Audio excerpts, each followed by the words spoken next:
Please help me. Don't touch my baby. I can't take you anywhere. Get out of the car. What? I need a hospital. Listen, I'm not driving you. Get out. You don't have to do this. Please. If I don't, my girlfriend'll kill me. We're already late for the restaurant. Are you insane? The woman in the passenger seat snapped. We'll be late. Get her out of here. Please don't leave me. I begged. He was rough and rude. Yet in his beautiful eyes I caught a flicker of pity, a strange softness. Somehow I knew he wouldn't abandon me. I had no idea that only a few hours later I would be that stranger's wife. Congratulations, you have a baby boy. Take him away from me. I whispered, dazed and shaking. Ma'am, who is the father of this child? Do you have any family at home? No. A man's voice cut in. Can I take the boy? I'm sorry, sir, the nurse answered firmly. I can't release the baby to you. Dad, what the hell did you do to my car? A younger male voice snapped in the corridor. That woman just had a baby in it, the older man muttered. What? When is this going to stop, huh? The younger one exploded. Another pointless stunt. You're always chasing skirts. I'm sick of it. You know what? I'm calling my lawyer right now. I'm writing you out of my will. Panic flashed in the older man's eyes. His gaze landed on me, sitting alone with my hospital bag. This is my fiancée, the younger man blurted suddenly. She has nowhere to go. No, please, I protested, startled. She's not just another lover, he pushed on. Don't be ridiculous, his father scoffed. You want a family now?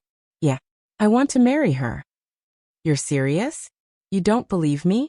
The old man studied him for a long second, then nodded. Fine. I'll give the go-ahead right now to start planning the wedding.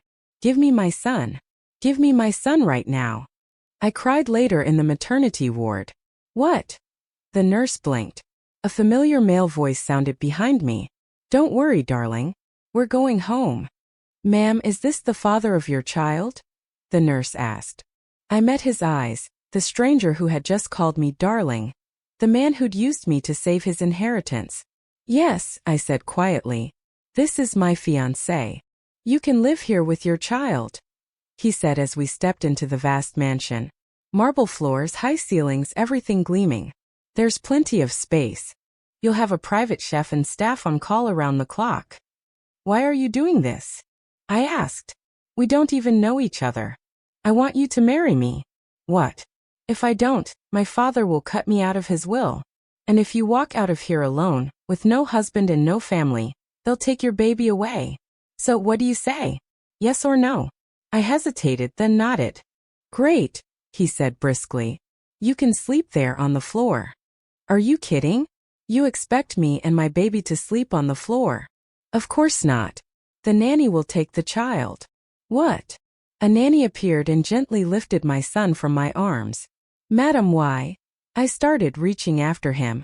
Everything will be fine. He cut me off. Wait. Where are you going with him? I demanded.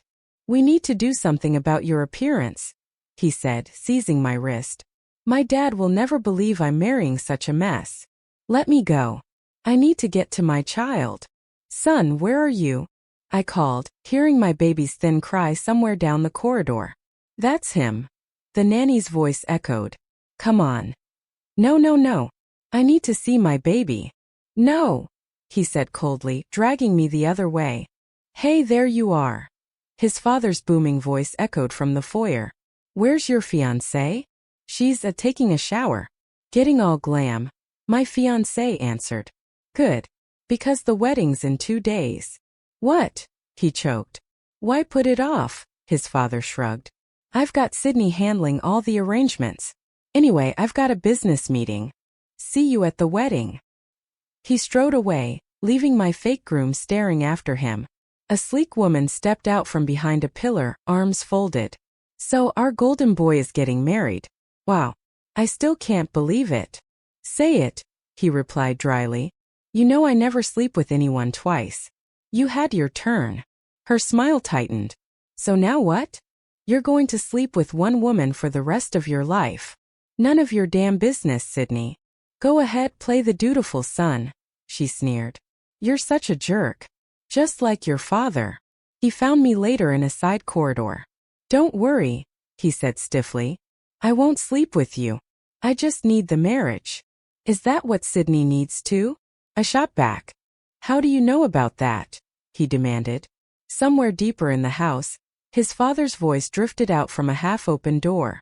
Only one of you can become my assistant, the old man said to two young women, Sydney and another girl. Whoever proves herself at my company party tonight gets the job.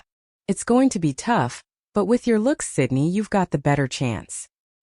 He clamped a hand around the other girl's wrist. She flinched. You're hurting me, she whispered. Outside the office, the girl hissed to Sydney. Do you really think the boss will give you the position? He'll play with you and then toss you out on the street. Don't be stupid. Try not to get pregnant, idiot. I turned away, heart pounding. I need to go, I said to his son. Let me leave. He caught my arm. What are you doing?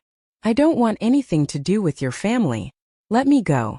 You're my baby's only chance, but I can't stay here. He stared at me, suddenly serious. What the hell did my father do to you? Another night. Another party. Your champagne, sir, a waiter had said, placing the flute in his father's hand. Champagne alone isn't enough for me, the old man had replied, eyes on me over his mask. Sir, please don't, I'd whispered as his hand slid where it shouldn't. No one here will save you, he'd murmured. No one. In the back of my mind, that other girl's warning had echoed. He'll play with you and then throw you out on the street. Don't be a fool. Try not to get pregnant. Where is my child? Where is my baby? I burst into the nursery, heart racing. My son, where is he? The master of the house took him, the nanny stammered. How could you give my baby to that monster? I cried. I ran through the hallways until I found them. He was cradling my son, looking down at him the way a real father looks at his child. There was so much warmth in his gaze. Could this monster really be capable of such feelings? Make sure it looks like this is my son, he told a hovering photographer. I pushed the door fully open. You're finally awake, he said. Want your child back? No problem. Smile first. The photographer hesitated. Excuse me, sir, but you don't look like a happy family at all. Damn it. Take the child for now, he snapped. Why? What for? I protested as the nanny carried my son away again. He stepped closer. Try disappearing on me again, and you'll regret it. We need at least one photo where we look like a happy couple. Or, do you want to end up on the street with your baby? He pulled me into his arms and pressed his mouth to mine for the camera. And in that moment, something inside me stirred. Suddenly I wasn't kissing a monster, but a man I loved. The strangest part was the certainty that he felt it too. The shoot ended. We're done, he said abruptly. I don't need to see you again until the wedding. Is that so? I answered. Then you won't see me at all. I said I don't want to see you, and I'm not staying in this house another second, I snapped, heading for the gate. Wait. He caught up with me outside, exasperated. God, no woman has ever given me this much trouble. What do you want? Money? A car? A house? Fine, I'll buy you whatever you want.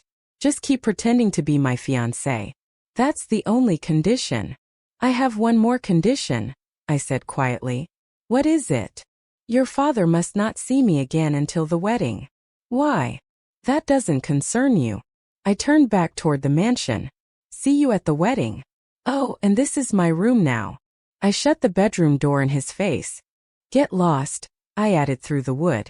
Outside, I heard him mutter to himself, that girl is somehow connected to my father. That night I lay on the too-soft bed, staring at the ceiling. My God, I can't sleep like this, I groaned. Really? Came his muffled voice from the sofa across the room.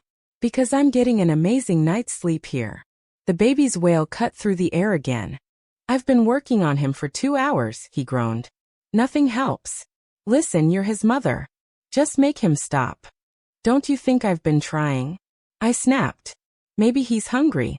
Make him a milkshake or something. One more word and I'll turn you into a milkshake.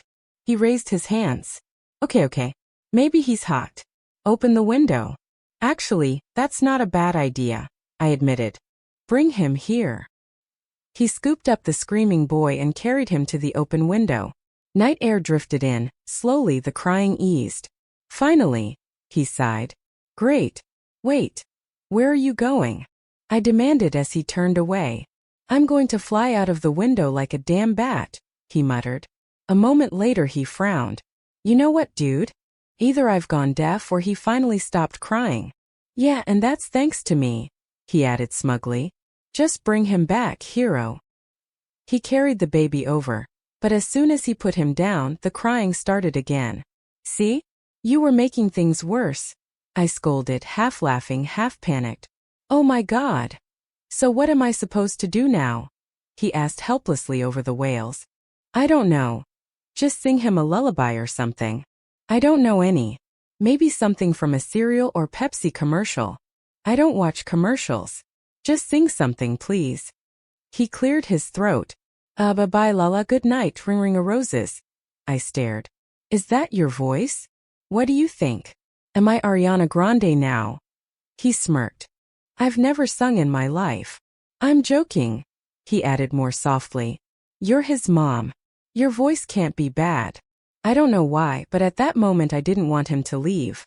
For the first time in a long while, I felt safe beside someone. I lay down next to them both, his arms still around me, and before I knew it I fell asleep. I woke with a start.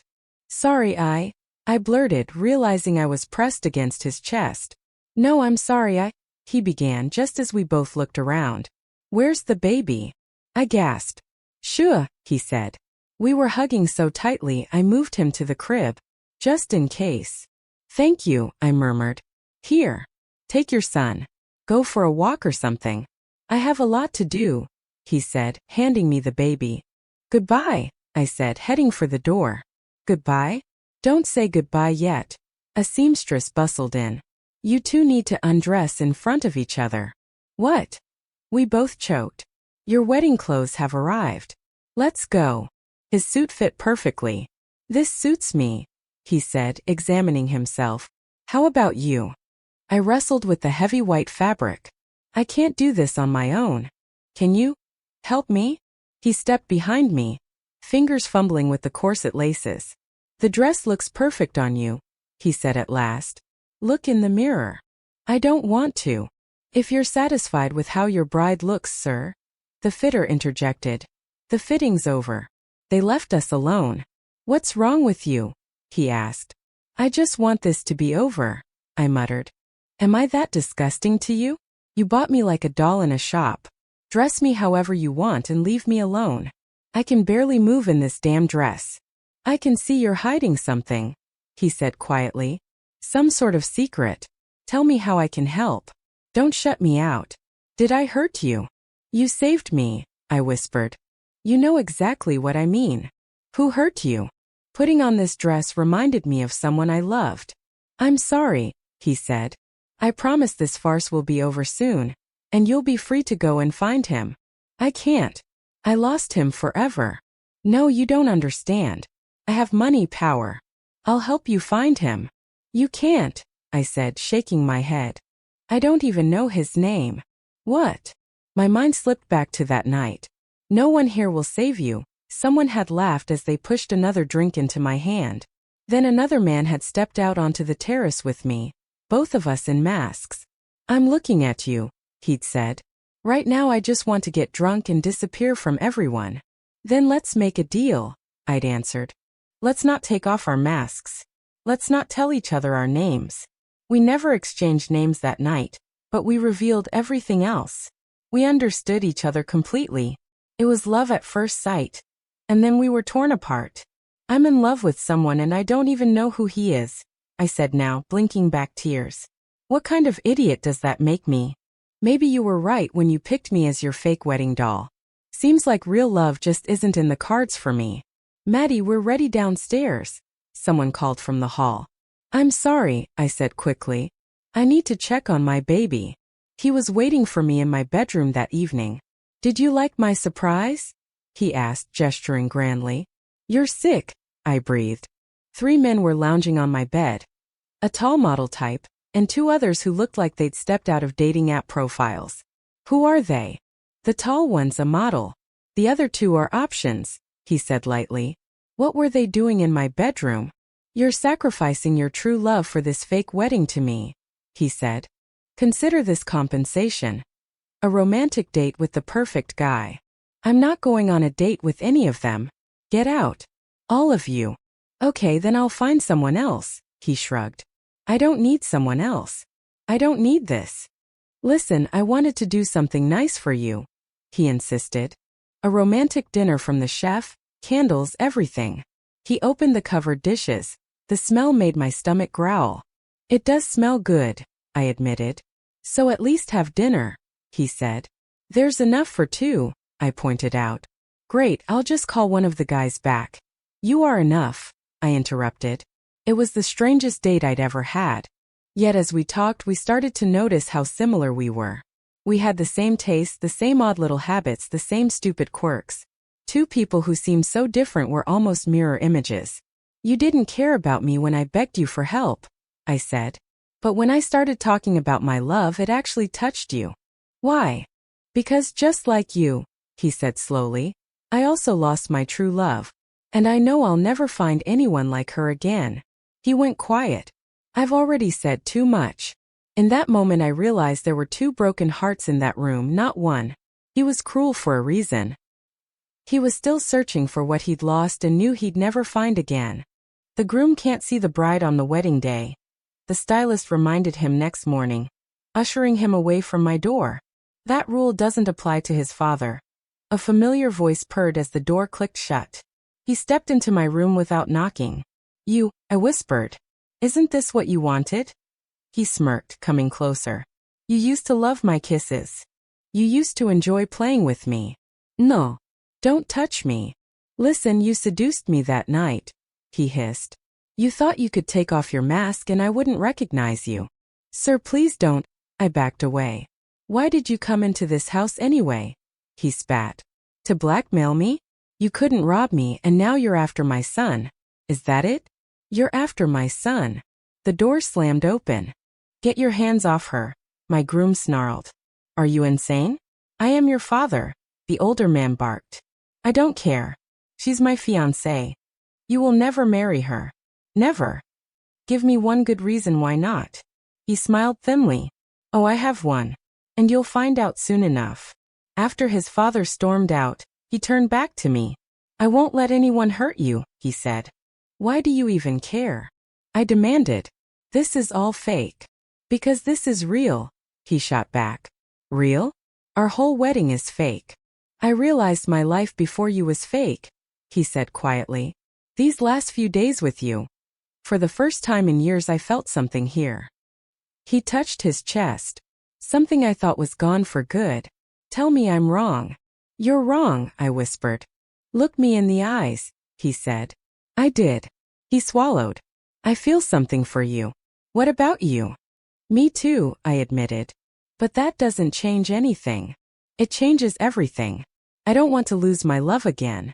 Not like I did before. I'm ashamed of everything I said and did to you. I only see it clearly because you're here. You make me a better person. I didn't think that was even possible. Stop, I said, voice shaking. I can't. I have 2 questions. He took my hands. Can you forgive me? And, will you be my wife for real? For real this time. I couldn't answer. He didn't know my terrible secret. If there is anyone who objects to this marriage, the officiant intoned, let them speak now or remain silent forever. I don't object, a voice rang out. As long as she marries me. Gasps rippled through the guests. What are you talking about, father? My groom demanded. You can't marry her, son, the old man announced. Because that child is mine. I can explain everything, he rushed on. She seduced me, and now she's trying to seduce you. She wants our money. That's not true. I cried. Oh, it is, he sneered. You think she just accidentally ended up by your car that day? My knees weakened as another memory crashed over me. I had stood outside a glittering office building, clutching my worn coat. What are you doing here? He'd asked as he stepped out of his boss's white car. I need a job. Clean or anything. Please. I don't care, he'd said coldly. I'm sorry, I thought you were just another beggar. You won't get a single cent from me. And stay away from the boss's white car. Back in the present, my groom stared at me. Is that true? Yes, I whispered. I did ask him for work. But I never slept with your father. I wasn't the one with him that night. You really think I don't remember your mask, little bird? The old man snarled. That feathered thing you wore over your eyes? There was no one else behind that mask. There was someone else behind it, I said desperately. Sydney, please help me. In my mind I saw it clearly now. Me drunk and frightened in that dark room. Sydney tugging the feathered mask from my face. The boss will never leave you alone, she'd whispered before disappearing into the shadows with the mask in her hand. Then his voice had come, thick with champagne. There you are, my little bird. I told you there's no escaping. Now in the church, his gaze suddenly shifted past me. It was you, he breathed. Sydney froze at the back of the aisle, the same feathered mask clutched in her hand. Boss, shut up, he roared. Get out of here. Get lost. Now. The room throbbed with whispers as Sydney fled. I'm so sorry, the old man muttered, turning back to me, his bravado gone. Forgive you, I said hoarsely. For what? For trying to force yourself on me? If it hadn't been for the man who stopped you, who shamed you that night. My groom stiffened. Wait, you were there that night? At the masquerade. I looked up at him, stunned. Realization was dawning in both of us at once. You were the stranger in the mask, I whispered. The one I fell in love with under the stars. Images flashed. The terrace, the taste of champagne, our masked faces inches apart. I kept them, he said, voice breaking. The masks. I've been searching for you all this time, trying to forget you with other women, but I couldn't. He cupped my face. You were my mystery woman all along. The one I thought I'd never see again has been right beside me the whole time. Tears blurred my vision. Please forgive me for all the cruelty, he said. For every harsh word. Just promise me one thing, that you'll always stay with me.